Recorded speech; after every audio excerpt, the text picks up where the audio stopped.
Yes, my name is Ousman JarJu from the Gambia. I'm the climate change focal point for the country, working for the Department of Water Resources, which is the focal point institution. Okay, thank you very much. First of all, I would like to know if you can identify 2 or 3 entry points for developing a NAP in your country, in Gambia. And for example, if there are policies or institutional measures that are already in place and that could facilitate the NAP process. We have started developing a national policy on climate change.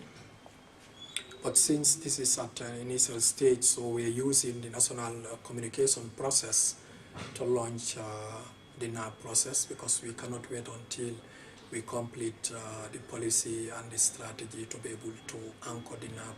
So we're using the national communication process, and we are using the National Climate Change Committee, which is the institution which comprises of all the relevant stakeholders, all government, non-government stakeholders under the chairmanship of the focal point institution.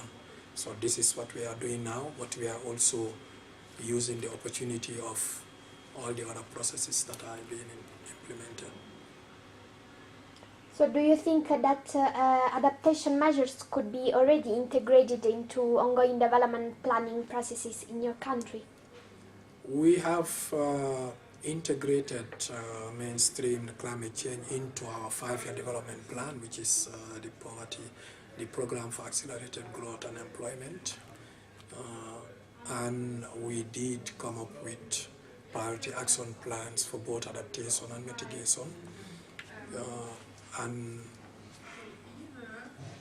we have started also coming up with low carbon climate resilient development strategy. But you cannot have a strategy without a policy. So these things would have to wait until the policy is in place. And in the policy development process, we are going through thematic studies on vulnerability, stock taking, looking at finance to help the policy process. So we think this is the right opportunity to see how we can also launch the NAP process. Okay. What capacity gaps do you see in Gambia in relation to adaptation planning, both at the individual level and institutional level? For example, what would you say are the 3 most important skills necessary to develop and implement a NAP? First of all, at institutional level, you really need to have the people who know the process. You need to have the models, you need to have the tools to be able to embark on a NAP. And at the policy level, you also need to have all the policies, climate change mainstream into most all of the policies, if not all, most of the policies, if not all. So these are things that we really need. The awareness raising is also very key. There is no way that you can go on with a national adaptation plan without really getting what people know, because you need to also incorporate the indigenous knowledge. People know what is happening, they are adapting, and you need to bring all that into the whole process so that you can link and join both the technical and also the knowledge and the indigenous knowledge from the farmers at all levels. How do you think that the NAP-GSP could help with your national adaptation plans and initiatives? We are proposing to have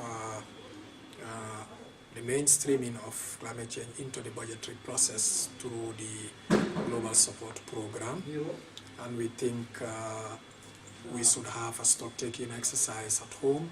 But first of all, what we have done is constitute an adaptation team, the component adaptation team of the national communication, because we don't want to reinvent the wheel.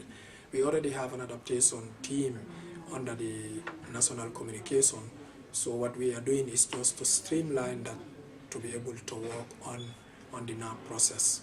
So we would meet as a committee. We have already met as a committee, and that team is going to look at what they need so that the global support program can send in somebody who will look at, take a stock take of what is happening. You can even have a combination of both a national and an international consultant to really assist the country in this. And so at the moment, do you already have any success story or lessons learned from the NAP? And are you facing any specific challenges in developing the NAP? We have just started the consultation launching the NAP because, as I said, the National Climate Change Committee is the institution mandated to coordinate climate change issues in the country through under the chairmanship of the Climate Change Focal Point. So what we did, we informed them about the NAP process, and then we got the mandate from that committee to establish an adaptation subcommittee of the National Climate Change Committee to work on the NAP.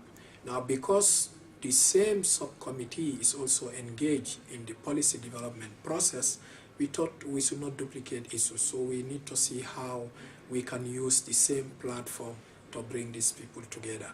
And the fact that the Global Support Program does not provide enabling facilities in terms of meetings and all those things, and we did not allocate any amount in the budget for this, we need to make use of the timing of other meetings to be able to bring these people together. Okay, do you want to ask any? Yeah, so I'm just curious about how climate change got integrated into the 5-year development plan. Was that also something that was led by the National Climate Change Committee, or how did that happen? Yes, when we were developing the 5-year development plan, it was done through sectoral. All the sectors were part of a team that was to develop the 5-year development plan. So all of them would come up with their sectoral plans and see how it impacts, how it would lead to economic growth, and we look at the environment challenges. So we also sought support from CDKN to mainstream climate change into that planning process. And the team that was assigned to develop the 5-year development plan went through a 1-week training on how to integrate climate change into policies and plans. So this is how they fused these things, had an economic analysis, and they worked to produce that final document linking climate change into all the sectoral. So it's in every sector plan? It is in the main sector plan, and we produce a priority action plan for both mitigation and adaptation. But we need they were costed, but just cost estimates. So what we plan to do under the NAP process is to see how we can use those priority action plans that were identified under the 5-year development plan and see which of those were implemented and which are not implemented, and how can we really go into a cost-benefit analysis and really do an effective costing on the long term. And was climate data used in developing the 5-year development plan? Like yes, what they did, they used the scenarios that, because at that time we were also finalizing our second national communication. So the person who trained them used the models and the outputs of the second national communication in terms of climate scenarios for them to come up with that. Great. Thank you so much.